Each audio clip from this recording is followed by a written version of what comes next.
Ça va? Comment tu Ça va vas? bien? Ça va? Ça va, hein? Je t'en prie, installe-toi. Tranquille, merci. Je vais venir des chaises spécialement pour toi. Tu veux prendre ma place? Non, non. Bon, comment tu vas? Ben ça va, hein, sous le soleil. Bien arrivé en Suisse, 2 matchs de victoire. 2 matchs de victoire. Euh, comment s'est passé le match hier? Il y a eu une victoire. Ben il y a eu une victoire, 4-1. J'avoue que j'ai pas eu grand chose à faire parce que l'équipe a bien tourné devant. C'est ça que ça veut dire au final. Comme je touche pas trop de ballon, c'est que ça va. C'est que c'est positif. C'est que c'est positif. Donc vous avez eu 2 victoires en 2 matchs. On sent que l'équipe est unie et qu'il y a de la cohésion. En tout cas, nous, c'est ce qu'on voit en tant que spectateur. Comment t'expliques ça? Bah, comme tu le sais, tu sais, ça fait quelques mois où voilà, on a une cohésion, on est bien ensemble, on vit bien ensemble. Et comme tu le sais et comme les gens ont pu le remarquer, ça se voit sur le terrain aussi. Sur et en dehors surtout. Vous avez eu 2 victoires, mais vous n'êtes toujours pas qualifié. Donc comment vous abordez ce dernier match contre les Pays-Bas? Mais comme, tu sais, comme les 2 premiers, hein, avec beaucoup de sérieux, d'engagement, de détermination. Voilà, on a envie de finir première de ce groupe. Donc voilà, le but c'est qu'on arrive et qu'on arrache tout. Hein. Comment vous occupez vos journées? Parce qu'on sait que Comment durant on les s'occupe compétitions, ça peut être long. Bah écoute, on s'occupe avec des jeux de cartes, avec des jeux de société. On a des trucs Lego là, une table entière, même les chaises sont faites en Lego. Donc voilà, après tu sais, on a entraînement le matin. Ouais. Après un peu en muscu, les soins. Ça va vite, hein. Les journées sont longues mais ça passe Et vous, super vite. vous continuez à faire des puzzles ou pas? Il y en a, oui. Et il y a aussi un atelier bracelet, tu sais, où tu t'empiles les perles. T'enfiles les perles. Ouais. J'espère que sur le terrain, c'est pas la même chose. Ça m'avait manqué tes petites blagues. Ouais, petit jeu de mots. Est-ce que vous avez tiré des enseignements des 2 premiers matchs? Et qu'est-ce que ça va vous apporter pour la suite de la compétition? Bah écoute, ouais, on a tiré des enseignements. On a joué contre 2 équipes costauds physiquement. Et du coup, on s'est confronté à ce genre d'équipe. Voilà, la Hollande, c'est la même chose. En plus, comme tu le sais, on est dans le groupe de la mort. Donc voilà, on monte crescendo. On a voulu comment dire, aborder les matchs directement, voilà, fort. C'est ce qu'on a fait. Donc c'est ce qu'on prévoit pour la Hollande aussi. Donc depuis le début de la compétition, toutes les joueuses de champ ont eu l'occasion de rentrer sur le terrain au moins une fois. C'est des choix forts et c'est pas quelque chose qu'on voit souvent. Qu'est-ce que ça veut dire? Je pense que tout simplement ça veut dire que le coach a confiance aux 23 joueuses. C'est vrai que nous dans mon poste, tu sais très bien, c'est hyper compliqué voilà, de faire des changements. Mais ça veut dire qu'il a confiance dans l'entièreté de l'effectif. Et je trouve ça bien. On sait que tu as été formé à l'Olympique Lyonnais. Tu as joué dans de nombreux championnats, que ce soit en Espagne, en Angleterre, en Italie et dans des très grands clubs. J'aimerais aussi qu'on aborde les plus petits clubs dans lesquels tu as évolué, que ce soit ici les Moulineaux, Saint-Etienne. On en a souvent parlé, c'était des clubs avec peu de moyens. Est-ce que tu peux nous raconter un peu comment ça se passait? Comment ça se passait? Bah déjà c'est cool d'en parler, parce que c'est vrai que les gens ont plus tendance à vouloir parler des autres clubs où je suis allée. Donc merci pour ces clubs-là. Donc bah, ici les Moulineaux, c'est vrai que voilà, j'arrive un peu cheveux sur la soupe. Je voulais être prêtée parce que je voulais avoir du temps de jeu, chose que je n'aurais pas eu à cette époque-là à Lyon. Et du coup, je me vois partir, je me rappelle avec mes 2 sacs, tu vois, genre, un peu Tom Sawyer, tu vois, et j'arrive et je me fais récupérer par 2 joueuses. Et ça a été, je pense, formateur, mais pour ma vie en tant que personne, voilà, de se retrouver de Lyon qui est très très professionnel à Issy-les-Moulineaux qui ne l'était pas vraiment, on va dire, avec tout le respect que j'ai pour elles, voilà. Tu pars de Lyon, toutes les filles sont à l'entraînement le matin, elles n'ont pas besoin d'avoir un métier à côté. Alors que quand tu arrives à ici les Moulineaux, ouais, elles ont toutes quelque chose à côté, tu vois. Et puis c'est les entraînements le soir, 19 h. Tu rentres chez toi, des fois il est minuit. Enfin, c'était très formateur dans ma vie. Voilà, personnellement, ça m'a beaucoup appris. Puis ça m'a un peu redescendu de, de où j'étais, je pense. Parce que c'est vrai que comme j'ai commencé à Lyon, on avait tout de suite des exigences très très hautes. Enfin, voilà, le professionnalisme, tout ça. Et les entraînements le matin, comme je te disais. Et là, de se retrouver confronté à la vraie vie, on va dire, ça m'a vraiment redescendu. Et je me suis dit, en fait, on va se calmer. L'objectif, c'est de retourner dans un club comme Lyon. Mais d'abord, il va falloir que tu travailles. Donc ça t'a apporté finalement beaucoup plus que... Ouais, beaucoup plus que ce qu'on pense. Ça m'a vraiment... voilà, l'abnégation, de savoir d'où l'on vient. Et petite dédicace aussi à Jérôme. C'était mon coach gardien là-bas qui vraiment m'a beaucoup soutenu. M'a beaucoup... Ouais, c'est quelqu'un d'important encore aujourd'hui. Tu vois, je l'ai eu il y a 2 jours au téléphone. Donc il m'a vraiment sauvé là-bas. Puis après, il y a Saint-Étienne où j'ai joué avec Sabi Naviguer. Et on a fait une belle saison. Et puis après, je pars à Marseille aussi. Et ça a été, on va dire, une ascension sur ces trois clubs, une ascension qui m'a permis de ensuite rentrer à Lyon. Voilà. Pour moi, quand je suis partie de Lyon, mon objectif c'était de rentrer à la maison un jour. Et c'est ce qui s'est passé. Et donc du coup, on sait qu'après Lyon, t'as signé à Arsenal. Arsenal, ça s'est fait donc l'année où je rentre à Lyon. Je savais que j'allais pas jouer. Donc mon objectif c'était de ne pas perdre cette ascension que j'avais eue depuis ici les Moulineaux jusqu'à Marseille. Et je voyais que j'étais pas dans les petits papiers. Donc voilà, mon objectif c'était de jouer, ça a toujours été le cas.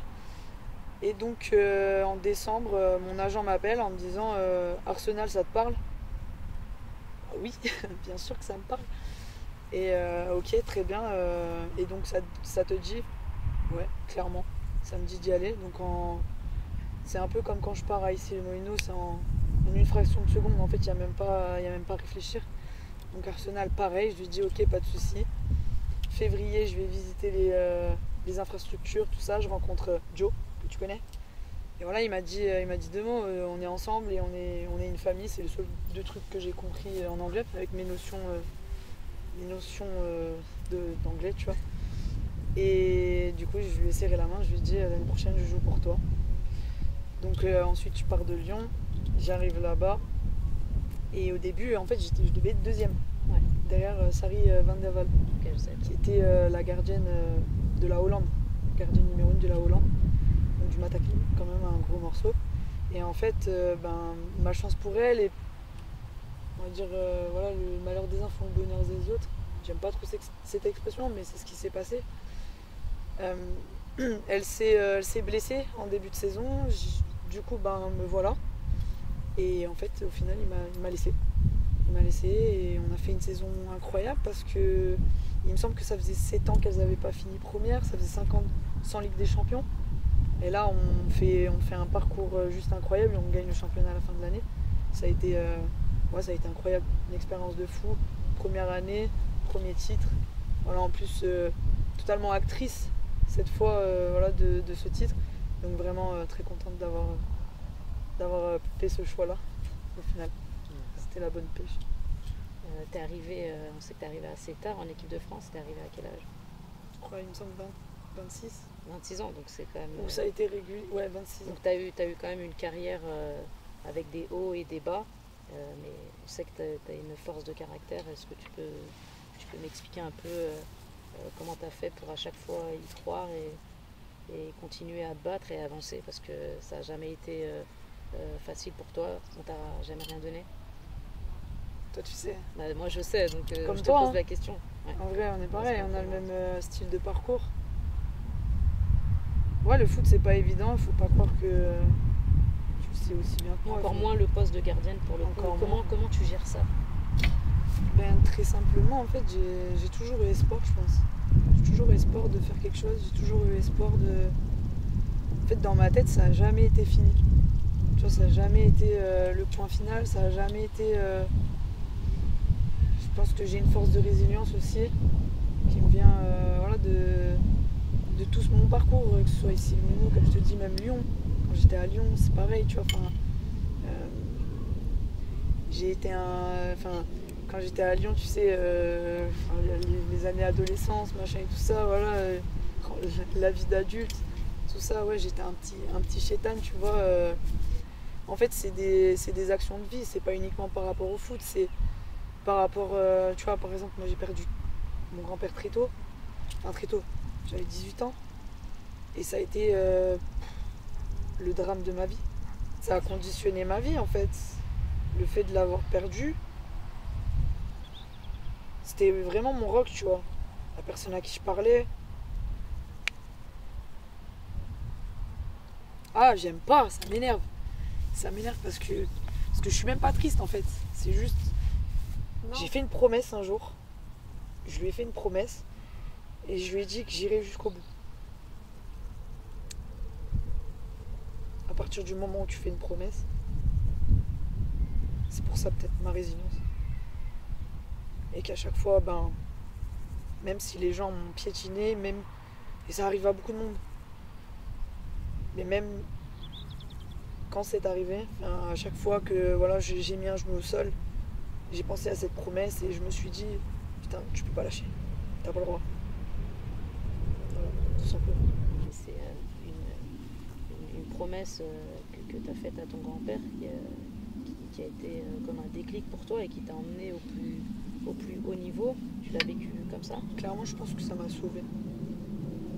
Ça m'a sauvé parce que sa perte, au final, j'ai perdu quelqu'un de très important dans ma vie. Au moment où j'aurais pu vraiment faire... désolé des mots, vous mettrez un bip. Hein. Voilà, parce que on perd un socle. C'est là où je me suis rappelé la promesse que je lui avais faite et que je pouvais pas en fait. Que je pouvais pas et que voilà, qu'il fallait que... Tu vois, si je porte son nom dans le dos, c'est bien sûr celui de mon père aussi, mais c'est lui aussi. Et je peux pas salir ce nom. J'ai pas le droit.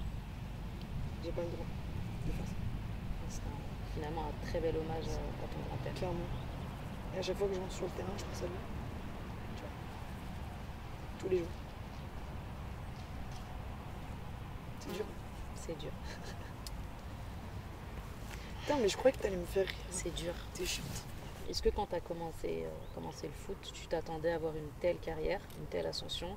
Qu'est-ce que tu aurais aimé dire à la petite Pauline qui commence le foot? Alors déjà, je pensais pas du tout faire ce métier. Parce que à mon époque, c'est pas si loin que ça, hein, on va pas se mentir. Mais c'était pas non plus dans les idées où voilà, c'était pas commun, on va dire. Moi là-bas, je voulais faire archéologue. Rien à voir, tu vois, rien à voir. Mais qu'est-ce que je pourrais dire à la Pauline de l'époque? Juste amuse-toi en fait. Amuse-toi à prendre du plaisir. Mais je pense que je l'ai fait, en vrai.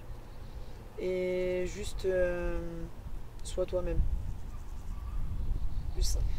Justement, je vais rebondir sur le sois toi-même, parce que c'est vrai qu'on a des points communs. On nous dit souvent qu'on est un peu atypique. Dans la lune. Un peu dans la lune, un peu atypique. Ouais.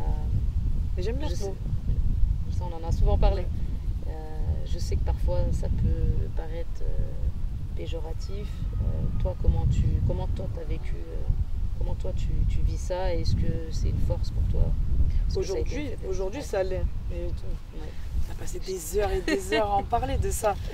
De se dire, voilà, pourquoi ça nous impacte, pourquoi maintenant nous, ou moins. Parce que je pense que je me suis acceptée telle que je suis et que dans un certain sens, j'en ai plus rien à faire de ce que les gens peuvent dire sur moi ou penser ou ça m'intéresse plus en fait parce que je sais que voilà je suis comme ça et alors et après tu vois qu'est-ce que ça fait? Qu'est-ce que ça fait? Est-ce que tu penses qu'avec la maturité aussi, il y a une forme de lâcher prise? Aussi, ouais, je pense. Et En fait, ouais, des fois, quand on dit ouais, toi t'es une planète, en fait, c'est vrai que t'as raison. On entend dans la bouche de quelqu'un, ça sonne péjoratif, ça sonne négatif. Alors que c'est pour ça que maintenant je le dis. Ouais, ouais, moi je suis comme ça. Comme ça, au moins, ça met tout le monde d'accord. Et au moins, ça évite les. Ah ouais, tu vois les petits mais blabla est-ce que derrière. c'est pas ta force, justement? Est-ce que Ouais, sans ça, t'aurais fait la carrière clairement. que tu fais? Clairement. Je pense que si j'avais pas été comme ça, j'aurais peut-être pas été assise devant toi aujourd'hui. Et juste pour ça, voilà, je remercie, je sais pas qui, quoi, mais je suis aligné avec moi-même aujourd'hui. C'est très bien comme ça. C'est très joliment dit. Souvent, on dit que les gardiens de but ont un petit grain de folie, ont quelque chose de différent, quelque chose en plus. Est-ce que tu es d'accord avec ça? Je suis entièrement d'accord. Je vais pas mentir. Tu me vois, ouais, je te toi, pose la question, mais moi je te connais, je vais pas te quotidien contredire. quand même, des fois, quand je crie dans le vestiaire. Mais elle m'incite. Elle m'incite à être taré. Hein. Mais pour moi, comme elle me dit, oh, tu me les soulèves aujourd'hui. Et là, moi, du coup, ça me galvanise. Parce que je sais que tu en as besoin. Et ouais, que ça fait partie aussi de ton processus je pense qu'on est complémentaires. De concentration. Ouais. Je sais que... C'est vrai. De parler, d'extérioriser, de... Exactement. C'est vrai qu'on te voit sur le terrain, tu as souvent un rôle de leader. Est-ce que c'est important pour toi? Est-ce que tu as toujours été comme ça? Ou avec l'âge et la maturité je pense qu'avec l'âge et la maturité, ça a été... C'est de l'entraînement, c'est comme tout. Hein. Ça arrive pas comme ça. Il y en a, c'est naturel. Je dis pas que j'ai forcé ma nature, mais en fait, je suis dans un rôle où tu vois tout, tu entends tout, et tu dois donner un maximum d'informations. Donc si tu es quelqu'un de discret, fais pas ce poste. Par contre, là où tu vois, il faut engager, enfin, tu sais très bien, tu joues juste devant moi, tu m'entends, je pense que je dois être ton cauchemar pendant 90 minutes. Et en fait, voilà, ça s'apprend, tu vois, la communication, tu vois, sur des petits mots, pas forcément des phrases, parce que t'as pas le temps, tu vois. Mais c'est vrai que j'aime bien avoir ce rôle de se poser un peu, en plus, tu sais, avec Stéphano. J'ai beaucoup travaillé ces 2 dernières années sur le rester calme, tu vois, de faire les bonnes choses au bon moment, comme il dit Spain Your Energy, sur des bonnes choses. Et voilà, ça m'apporte ce genre d'image, finalement. C'est vrai que le poste de gardienne, c'est vraiment un poste à part. On peut passer de pas avoir à faire grand chose pendant plusieurs minutes à avoir une action décisive en un rien de temps. Comment ça se passe? Comment tu le vis? Explique-nous un peu. Ben, tu vois, on parlait de l'entraînement visible, tu vois, enfin il y a tout ça. Et il y a aussi la concentration. Où j'ai fait un travail pendant des années là-dessus. C'était pas mon fort à l'époque. Aujourd'hui, je pense que c'est devenu l'une de mes plus grandes qualités. C'est hyper compliqué de rester pendant 90 minutes focus sur un même objectif. Et on l'a vu hier contre le Pays de Galles. C'est des matchs qui sont hyper compliqués parce que t'as rien à faire. T'as 2-3 trucs à faire, il faut les faire bien. Parce que sinon, c'est mort. Mais ouais, c'est la concentration, je pense que c'est ça le plus important. Surtout sur des matchs comme celui-là. Et c'est vrai qu'en plus, vous êtes le dernier rempart. Donc s'il y a la moindre erreur qui est faite, tu peux avoir fait un super match. Et s'il y a une erreur, c'est tout de suite la responsabilité. Vous êtes tout de suite pointé du doigt. Ouais. Est-ce que c'est pas compliqué à vivre? Comment mentalement on se prépare à ça? Est-ce que tout le monde peut faire ça l'a été, hein. Je vais pas mentir, hein. On a des failles aussi, tu vois, de prendre des commentaires qui sont pas très glorieux. J'aimerais juste rappeler que le poste de gardien, ça fait pas si longtemps que ça que dans tous les clubs il y a un coach gardien avec des spécifiques. C'est le poste pour moi qui a le plus évolué ces 10 dernières années.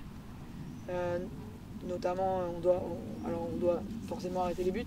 On doit savoir jouer au pied, des 2 pieds, de préférence. expérience, gestion de profondeur, ton corps don à la science. Parce que quand tu sors et qu'elles arrivent avec les pieds comme ça, bah, vas-y, hein, va mettre les mains, va mettre la tête. Donc ouais, c'est vrai que ça a été, pendant des années, ça a été compliqué, les commentaires, ouais, tu t'attaches à des trucs qui servent à rien au final. C'est des gens qui feront pas le quart de ce que tu fais, tu vois. Mais aujourd'hui, ça me passe au-dessus. Ça me coule dessus, même critiquer parce que vous avez envie de critiquer. Enfin, je veux dire, je peux pas vous empêcher de le faire. Donc, je vais m'empêcher de vous lire ou de vous écouter. Moi, je sais ce que j'ai à faire. Je sais le travail que je produis au quotidien. Tu sais le travail qu'on fait. Que c'est pas évident. Donc, en fait, je préfère rester axé là-dessus et sur l'équipe, sur nous, en fait. Et il y a aussi le fait d'être entre guillemets sur un siège éjectable, dans le sens où il y a une gardienne qui joue dans un effectif, vous êtes souvent 3, et c'est entre guillemets tu joues ou tu joues pas. Et ça, comment tu le gères? Ben, la hiérarchie, elle fait partie de notre métier, on va dire. Et c'est atypique par rapport aux joueuses. Carrément. Une joueuse qui n'est pas titulaire peut rentrer en jeu. Une gardienne, c'est plus rare, sauf blessure. Sauf blessure, c'est vrai. Ouais, c'est plus rare. C'est, je vais pas te mentir, mais avec l'expérience, la maturité, les années, la hiérarchie, voilà, c'est devenu notre quotidien. Voilà, si tu as envie de rester au niveau, tu dois te battre et à l'entraînement et bien évidemment au match. Moi, je sais qu'à la Juve, Stefano ne me fait pas de cadeau. Tu vois, le coach gardien de la Juventus. Et il a raison. Il a raison parce que en fait, c'est pas dans le fait de dire que tu n'es personne, mais c'est le fait de dire en fait tout le monde n'est pas indispensable. Tu peux être remplacé et tu te dois d'avoir un standing, tu vois, de bosser sur tous les entraînements, de pas être à 10% le mardi, 90% le mercredi, 50%, tu vois. Et il m'apporte aussi cette régularité sur ça, tu vois, de vouloir aussi me prouver à moi-même que je peux aller au-delà, tu vois, et que en fait ma place n'est pas acquise. Et au départ, j'avais un peu peur de ça, ça me mettait une boule au ventre. Aujourd'hui, en fait, je me nourris de ça parce que je me dis en fait tous les jours est un éternel recommencement. Tous les jours, tu dois prouver, tous les jours. Alors c'est épuisant, ça, oui, forcément dans ta tête. Des fois, tu doutes forcément, mais au final, c'est ce qui me galvanise et ce qui me permet de garder un haut niveau et de rester à haut niveau surtout. T'en as fait finalement une force, clairement. Et tu sais très bien qu'il y a des moments où j'arrive, je claquais la porte, je dis putain, je comprends pas, mais comment? Mais là, je viens de tout donner, je comprends pas, c'est pas assez. Et en fait, c'est quoi le mot? C'est te mettre l'exigence, merci. Voilà. C'est vrai qu'on n'en parle pas beaucoup, on a tendance à voir ce qui va bien. C'est vrai quand les gens voient ça. On voit ta carrière, c'est l'Atlético Madrid, Arsenal, Lyon. Mais en fait, quand on te connaît bien, et c'est vrai que moi je te connais bien, il y a eu plein de hauts, plein de bas, et t'as jamais lâché. C'est ça. Donc, et puis ce qui est fou et ce qui est à souligner, c'est que même quand que tu sois numéro 1, numéro 2, tu as toujours le même état d'esprit. Et ça, vraiment, je tiens à... Parce qu'on pense au collectif, parce qu'on a envie de gagner, forcément on est déçu. Tu joues pas, tu es déçu, forcément. Tu fais du foot, pourquoi? Pour jouer, bien évidemment. Mais ça va au-delà. Mais c'est une preuve aussi, je pense, d'intelligence. Et c'est pas pour autant que tu n'es pas compétitrice. Tu arrives à être compétitrice, à te battre pour gagner ta place, et en même temps, tu as un super comportement, que ça soit en sélection ou à la Juve. C'est hyper sain, je trouve, entre les gardiennes. Je l'ai vu en sélection, que ce soit avec Constance ou Justine. Vous êtes vraiment super proches. Et pareil, en club, c'est la même chose. Et ça, c'est hyper important. Ouais. Pour moi, ça a toujours été important parce que c'est vrai que ça n'a pas toujours été le cas. Pour moi, c'est quand même très important. À partir du moment où le coach met une hiérarchie, pourquoi tu vas en vouloir à la personne? C'est pas elle qui choisit, c'est pas elle. C'est le coach. Et puis même, j'en veux même pas au coach, tu vois. Enfin, ça m'est arrivé à Arsenal, ça m'est arrivé à l'Atlético, ça m'est arrivé enfin, un peu partout, tu vois. Et pour moi, c'est voilà, c'est aussi une résilience de se dire il faut que tu fasses plus, il faut que tu ailles chercher plus et que tu ailles plus haut. Ça m'est arrivé ici aussi. Mais ça veut pas dire que je vais lâcher. Ça veut, j'ai toujours envie de prouver, j'ai toujours envie de me prouver à moi-même surtout. C'est pas pour les autres, c'est à moi. Mais je le fais pas dans de mauvaises intentions. J'ai toujours voulu. Forcément, mon objectif c'est de jouer. Mais si je ne joue pas, c'est de mettre le mieux possible celle qui va jouer. Là, en plus, en l'occurrence, c'était Constance. Donc, c'était de la mettre vraiment dans les meilleures conditions. Et voilà, pour moi, c'est pas de la gentillesse. Pas du tout. C'est juste de vouloir mettre l'équipe au centre. C'est vraiment. Je pense pas à moi. Tu penses à l'équipe avant tout. Je pense au projet au-dessus, tu vois, le truc au-dessus, le Graal. Et ça, que je joue ou que je joue pas, forcément je serai déçu. Mais la finalité, elle est là. La finalité, elle est exactement là. Pourquoi Hulk? Pourquoi Hulk? Pourquoi on t'appelle Hulk? Qu'est-ce que ça représente pour toi? Est-ce que tu peux nous expliquer un peu? Pourquoi Hulk? Alors déjà, faut savoir que je suis fan de Marvel. Tu sais. Ok. Voilà. De base, enfin c'est toujours le cas, mon préf c'est Spider-Man. C'est ce qui, je veux dire physiquement, se rapproche le plus de moi. Et en fait, quand j'arrive à Saint-Etienne, j'ai une collègue, Bibi Courteil, qui me dit qu'elle a un site où ils vendent des sous-maillots super-héros. Donc tu veux lequel?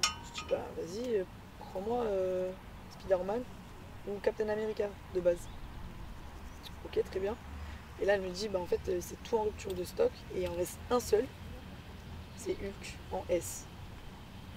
Et je lui dis tu sais quoi, vas-y prends, let's go, tu vois. Et en fait j'ai commencé à le mettre à partir de ce moment-là et je trouvais que ça faisait vraiment une belle métaphore sur moi parce que Hulk c'est pas forcément Hulk, c'est aussi Bruce Banner qui est en gros c'est polaire quoi, un peu comme moi. Mais du coup qui fait bien le distinguo entre quand je suis en dehors du terrain et quand je suis sur le terrain. Tu vois, les images parlent bien de même. Il y a la popo de la vie tous les jours et la popo sur le terrain qui se transforme comme popo Hulk. Ok. Je te montre une petite vidéo. Oh. Hey, salut Popo, c'est le frangin, en direct de la Suisse. Voilà, je te fais cette petite vidéo pour te dire que je suis très fier de toi, que profite de chaque instant sur le terrain, kiffe vraiment cet Euro parce que je pense que vous allez vivre encore, ça va être sympa. Donc voilà, je te fais des gros bisous et allez les Bleus. C'est bon, tu veux me faire chialer. Ah là, j'ai mon quota de larmes. T'es bête. Moi aussi, là, de tout l'été, je crois. Qu'est-ce que ça te... C'est mon frère. Ah, le sang. Mon petit frère, on a 13 ans d'écart. Et on est hyper proches. C'est mon premier supporter, je crois. Depuis tout petit, on a 13 ans d'écart, du coup. Ce qui est marrant, c'est que le jour de sa naissance, je faisais un test pour rentrer à l'OL. Et j'ai été prise à ce moment-là, donc c'est marrant, tu vois, de retrouver des années plus tard et que ce soit lui qui fasse le message, c'est hyper symbolique pour moi. Et je t'aime, Tom. Petite dédicace. Ouais. C'est aussi pour ta famille que tu vas tout donner pour décrocher enfin cette première médaille en sélection. Ouais, clairement. Pour ma famille, pour aussi mes amis qui ont toujours été là pour moi, qui sont fiers de moi. Et je suis fière d'eux aussi. C'est toujours galvanisant de se battre pour une cause. Et voilà, j'espère qu'on ira jusqu'au bout. Et si jamais c'est le cas, voilà, je leur dédie entièrement. Je leur dédierai entièrement cet homme. Merci pour toi, c'était à cœur ouvert là. Ah là, de toute façon, à chaque fois avec toi, c'est c'est toujours. Au début, je pensais que c'était l'amour est dans le pré, mais non, c'est pas ça. Ça y est, on revient. Merci. Merci à toi, bien là. Merci beaucoup. Merci. Bon, bah. On est là, oh, vous m'avez fait pleurer, vous êtes bêtes.